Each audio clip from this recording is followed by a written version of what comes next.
I walk into the room and the first thing the guy said was, "I can't believe you walked in here." I was like, "What do you mean?" He goes, "You have 6 broken toes. Your ankles are broken." He said, "You have 6 broken metatarsal. You got a bone chip in that ankle." And what I said was, I said, "Yeah, my feet hurt." So I'm Leon Kolaski, energy healer with energyhealer.com. And I'm here with my friend Justin and wanted to share a little bit about his miracle story in working with me through energy healing. So welcome, Justin. Thank you for thanks having for being me. here. Of course. So to kind of kick things off, I want to maybe start with just my perspective of the day when we kind of had something pretty miraculous happen, right? So I remember I probably had 8 or 10 clients that day, and it was kind of weird because I was supposed to work on somebody and the person was in ICU, and that it was actually a doctor, ended up getting released from there. So he got whatever he was looking for. And then I was like, man, I got to eat something. I walk outside of my apartment, I see you with crutches and a bunch of other apparatuses, on your body, holding you together. And right away I could, being empathic as I am, I could just feel the pain and, everything. And I remember asking you, like, what happened? I didn't even need to ask you. I already kind of knew. That you had some sort of a motorcycle accident. So tell me a little bit about what happened, and then we'll pick up from there. Of course. So it was right down there. I just dropped my girlfriend off at the gym, and I said, "Hey, I got to go pick something up from the post office down Beverly." Normally I have, my motorcycle jacket, my pants. This time just happened to be, it's down the street. I was in a t-shirt, pants like this, helmet, of course. Was coming back down Beverly, and a guy pulled out of a parking lot and tried to cross 4 lanes of traffic. Mm-hmm. So as I was going, all of a sudden there was a car sideways right in front of me. So there was also cars parked on the side of the road, so I couldn't even see him coming out. So as I was going here, all of a sudden there was just the front of a car here. I miraculously hit him in the perfect spot. So my front tire hit his front driver's side wheel well, which allowed me to high side over. So I hit, the bike stuck into his vehicle. I front flipped, landed, slid for, probably about 25 feet. Mm-hmm. Fortunately I have a motocross background, so I've been riding motorcycles my whole life, racing supermoto. Mm-hmm. I've crashed a lot on the dirt. Sure. But I've never had a car just immediately pop up in front of me. So fortunately I knew, how to kind of land. So that's what happened. Mm-hmm. And what injuries did that result in? Like, what was going on? And so just to kind of give the timeline, I think that was probably 2 days before I saw you. Before you saw Yeah. me, right? So Yeah. So from that, I cracked both of my heels open because I was in shoes, and when I hit, my shoes flew off from the impact. Mm-hmm. So I landed bare feet, heel to toe.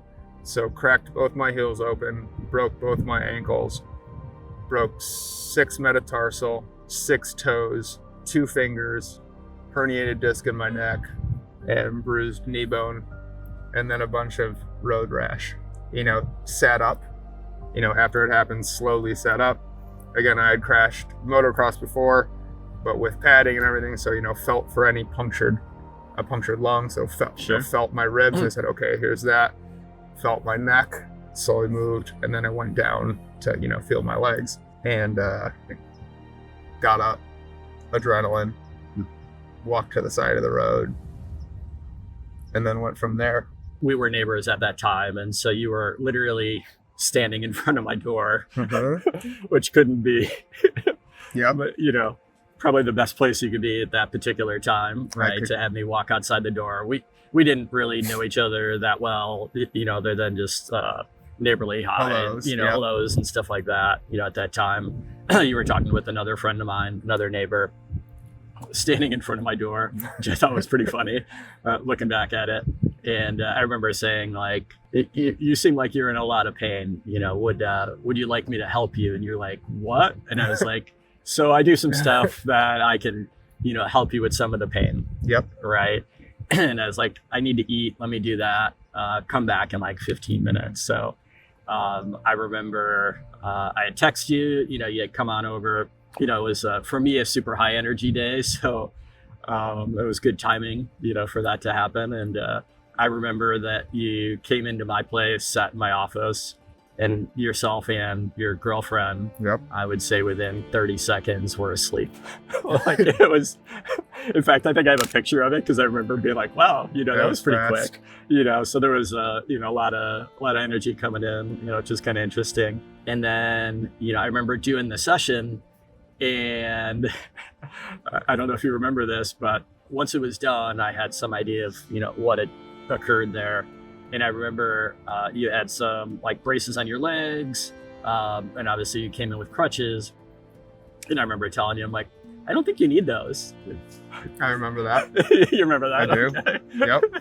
I do. And I remember just in your mind, like what was going on, just seeing that you were like, I don't understand, but you also were not using your crutches and kind of, walking to go, down the hall. Yep. And so then tell me, from your perspective, what had occurred or, how you felt or what. Of course. And just to kind of backtrack a little bit. So I did not take any pain medication while I was in a hospital. So, yeah, they were, I had IV and then they wanted to do fentanyl. I just said, listen, I don't want that. I said, as much ibuprofen as my liver can handle or acetaminophen. I said I can do some of that. I said, but I don't want anything else. I'd had surgeries before and I knew, how that goes. Yeah. Right. And then the pain comes back with a vengeance. Right. So you're, oh, this isn't so bad. And then it wears off and then you're throbbing. So in my head, I say, it's just pain. Sure. Right. That's all this is. And I remember it was a lot because your voice was quivering, when I was talking to you, in addition to all the other stuff. Of course. And, to say that I have a high pain tolerance is an understatement, but this was one of those things where it was a lot after adrenaline wore off and, walking on broken bones is not a pleasurable experience, right? I can say yes, like, I believe we both fell asleep relatively quickly. And again, such a new experience for me. And then leaving, walking and looking at Banush, and she was like, just like she had like just woken up out of like a deep sleep. So she was like, were we hypnotized? Like what just happened? And where I told her, I said, like, I had lost the sharpness of the pain, where there was, where there's aching from things, but it's not, a sharp pain. I don't know, maybe you can dive into this after, but the sense from walking, like, as kind of going from heel to toe, walking, using those to saying, okay, let's take these braces off, right? So I think I told you don't need those as well. Yeah, and I said, and I was like, you know what? And in my head, I always try to dive backwards into things like, okay, if this had happened 300 years ago, would they have put these things on my legs? They wouldn't have, right? But I said, you know what? Okay, let's try without this. And I kind of, like, it's funny because I thought about it like in Forrest Gump, when he starts running and his braces kicks off and they break off and he starts running. So it was kind of like one of those where I was like, is this imprisoning me or is this hindering me? So it was kind of like an unshackling moment, if that makes sense. Yeah, definitely. Because they were not conducive to life. Life. Yeah. And what was interesting for me, I never told you this, but because I'm in kind of like the top corner unit, where you had lived. And I remember seeing you. This might have been the first time you had left because it was the next morning, I want to say. And so I was sitting in, my chair in the corner and kind of watching this all go down. And I remember you had your crutches in one hand and you went across the street and then you just put them in your hand, right? And then all of a sudden I see you kind of just walk in and you're going to a juice bar across the street, right? And so it was kind of funny then. It must have been 20, 30 minutes later. The best part was I saw you literally playing Frogger on the road, like not crossing at the crosswalk. Yep. And like, I won't say you were running across the street, but you were like, not walking you were slowly. not walking slowly, coming across the street. And like, for me, that was all I needed. I was just like, insane, to think that you went from what you had happened, right? To jaywalking. And how much to make it to playing Frogger on a busy street. Very busy street. Right? A very busy street, So tell me a little bit about like that and like how your healing process went and of course. What the doctors were, all that stuff. So for that, I remember very much using them and doing it. And I was like, this is so unnatural. And I really was, the sharpness was gone.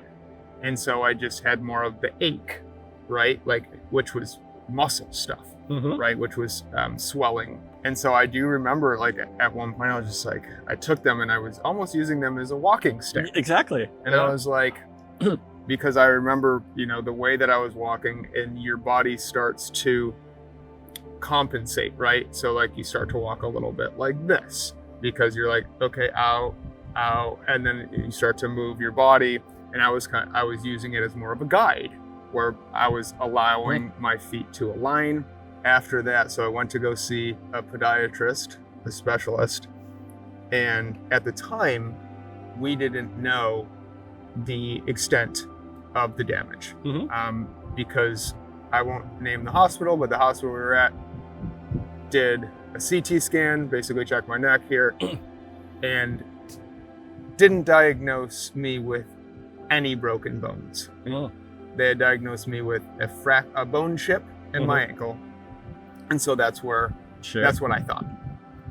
When I get to the podiatrist, or it was actually a spine specialist too. We went in, did the whether it was the X-rays, and then I walk into the room, and the first thing the guy said was, "I can't believe you walked in here." And I was like, "What do you mean?" He goes, "You have 6 broken toes. Your ankles are broken." He said, "You have 6 broken metatarsal. You got a bone chip in that ankle." And what I said, "Yeah, my feet hurt," is what I had said. And this was a doctor who had dealt with motocross guys before and everything. Sure. And I had said to him, really, he had said the word miracle, and he gave me, I still have the guy's phone number. He's like, this is like a very rare situation that I haven't seen. That's so cool. And it was cool. And it was just, I didn't know. And so like, I think of the mind stuff too. Yeah. You only knew what you knew. I only knew what I knew. You didn't even know that was cool. No. Or right? No. So that was huge for me, where I was like, oh, wow. Like something happened. For me to be able to be the way that I was when I shouldn't have been. Yeah. So the recovery time was extremely fast, like more than I think anybody anticipated. Sure. To where, in weeks of time, I can't say back to normal, but like I could feel tremendous progression.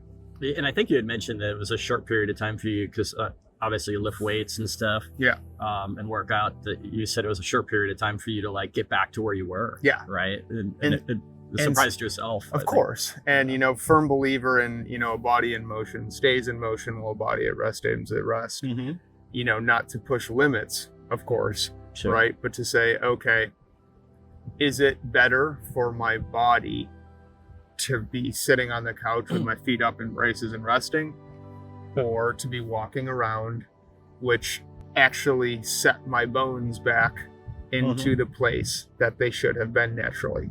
Yeah. So I think that was a huge, not aha moment, but something that really clicked for me was I was like, getting movement and doing things was a tremendous, I guess, mental feat is what it was, right? So I'm thinking I should be doing this. Well, I see that a lot too when I work with people is, all I'm doing is working with, angels, teachers, helpers, guides, clearing away the poopy energy. Fortunately, I got to you pretty early on. Immediately, with the trauma, almost immediately, so that didn't like set into your brain and your, into your physical body as much and all of those things. And also what happens is that it turns on more of your like internal guidance. Right, it kind of connects you up with your higher self a little bit more, so you can listen to that information of what's best for you. I think maybe that was part of it for you to have that guidance, because that didn't come from somebody else. That was from within, or from yourself, your guides and stuff like that, to even do those things when people were telling you that it should be you should be a different way. Yes, that is a huge part of it. Yes, where it's understanding your body, being into it, and intuitive, rather than thinking like, oh, this happened, this is what I have to do. Exactly. Because that's what you're supposed to do. Yeah, exactly. And I think I'd run into you, I don't know how many months afterwards, and that's kind of how this came about. I was like, oh, we gotta we gotta document this. And it's not really for me, this is for somebody else that's out there that maybe doesn't necessarily believe in miracles, or, to me, I just want to be an example of what's possible, for sure. Like with this work, and like what's possible for somebody else. And I remember seeing you, because I can always tell if I've worked on somebody, their energy looks a little brighter to me. And so I remember like you had passed by me at a like a market, or farmer's market. Yeah, farmer's market. Yep. And I was like, oh, like, it's funny because myself and my assistant always called you motorcycle guy, because we knew we always wanted to like shoot this video and tell this story at some point, and we always talked about it because I remember what had happened, and always wanted to get back to doing this video. But I remember seeing you, and before I even came up to you and acknowledged you, I remember like just watching you walk in front of me and just looking at it, and I was like, perfect. Like, right? Because some people, they deal with something that like for 6 months, a year, 2 years, right, of therapy, all the things, PT, right? Which I declined, right? I didn't do any physical therapy, which is insane. I would or people would ask me that, I'd run into, be like, oh, hey, do you still have the bike? And I'm like, no. And they're like, oh, did you sell it? And I'm like, kinda to the insurance company. And they'll say, oh, what happened? I'm like, oh, I was hit. And they're like, when? And I would be like, November. And it would be like January, February, March, you know what I mean? And they're like, oh, I'm glad you're okay, like nothing bad happened. And I was like, oh, bad stuff happened. And I was like, yeah, I broke 12 bones, or 13 or whatever it was. And they were just like, everybody was so shocked. They're like, wait, you got hit November? I'm like, yeah. They're like 3 months ago? And I'm like, yeah. And they're like, and what happened? And I'm like, I broke this. And they're like, and you're doing this? And I'm like, yeah. So, from looking at it as like, rather than a life altering for multiple, for months or years, exactly, to an inconvenience for a little bit. Yeah. Right? Where I'm like, hey. And something you're probably stronger now because of. Yeah. Right? It could have been, you could have went to Poopyville and like had it affect your finance, all the things, right? Yeah. I could have said, I think of it so many ways where I could have said, give me all the pain medication. And they would have given me whatever I had. I mean, I had 13 broken bones. Yeah, they'd be like, yep, you can have this, you can have this. For 6 months, a year, you'd be. And then having gone, if I went down that road, and I only know because about, maybe 13 years ago, I got my tonsils removed as an adult. Mm-hmm. And I remember the pain from having my tonsils lasered out. I think I was like 25 years old at the time. And they had given me, a cough syrup that had like codeine in it. And I had finished that, after the first couple of days, because I was really in a lot of pain. And then I ran out and I still couldn't eat and it was so painful. And then I had that. So I asked for more. And of course they gave it to me. And I remember at one point, like I was unpacking groceries and I was like, did I just go to the grocery store? And like my keys were in my hand. So I was like, I just drove to the grocery store. And so like after that, I remember I went and poured down the drain. I was like, that's not okay. Like literally. And so like after that day, I had never taken anything for, you know, I don't want to say a narcotic, but a pain. Nothing like that. Nothing like that. So from personal experience, right? Sure. And so I guess getting to that, it was a big thing for me to have gone through without using prescription painkiller. Yeah. Which again, for me, I'm a big advocate of, you know, natural healing as much as you can. So yeah, that was a part of it too. That's cool. Yeah. Yeah. And is there anything else that you wanted to share, you know, about this whole like experience and kind of what happened? And so, I mean, diving in from my recollection and, you know, full transparency, when you were working on me, I do remember, you know, really almost just being in a state of, you know, not fully asleep, not awake by any means, but actually having sensation, feeling in this knee particularly, which was a bruised knee bone, to almost like if there was a vacuum on its lowest setting, but without any sound, in front of my feet. So almost like in between your toes, so almost a very faint, and it might have even just been a, you know, like a visual feeling. And without, you know, for at 1 second, I think I like had peeked or like opened my eyes a little bit and then seen your crystal, and you were near my feet at that point. So without visually seeing it, I felt it.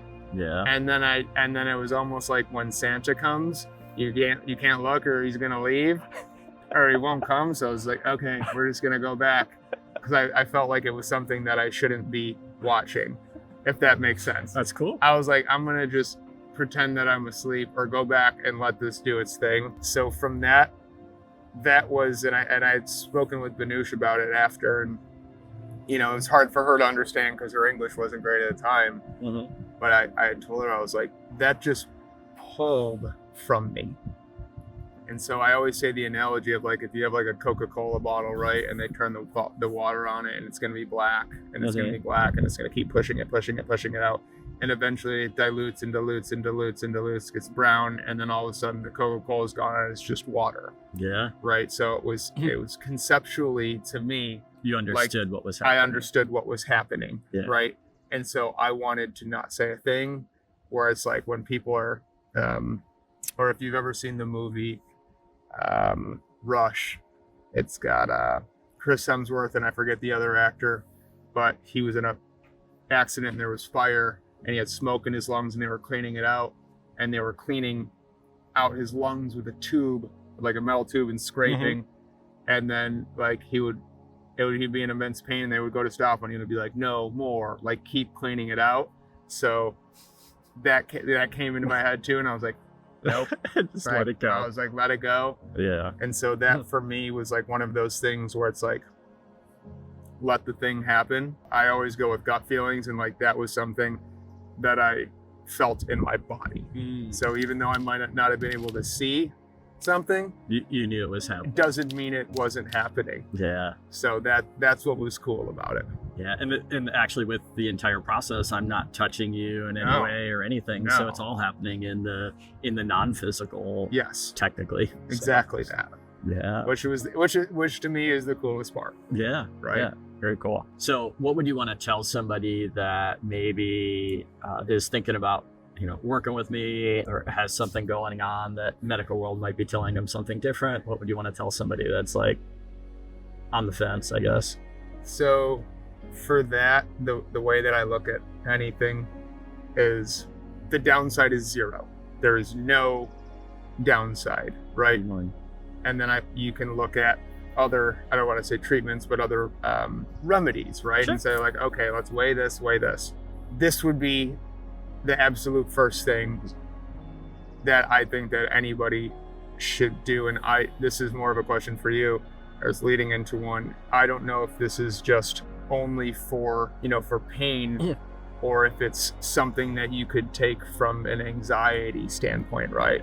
Where it's like really anything. Yes. Because at the end of the day, like, everything is energy. Yes. And so, our bodies are programmed to heal itself and do all of these things. And so when you get rid of the traumas, the dramas, poopy energy, whatever it is, the congestions, then, then things could return back to where they know they should be. Yep. It's just when we put all of this other stuff in, whether it's drugs, thoughts, beliefs, all of that, once you remove all that, and I think that's the coolest part about your case, is that you were willing to like just suspend all of that other stuff and not participate in it, like be willing to like do it your own way and just like listen to yourself and like be like, cool, well, I'm gonna do it this way because I know what that way looks like. Correct. Right? You already knew what for sure that could be, and it was like you were super receptive, which is part of it, right? If you didn't want it to happen, then it wouldn't necessarily happen. So,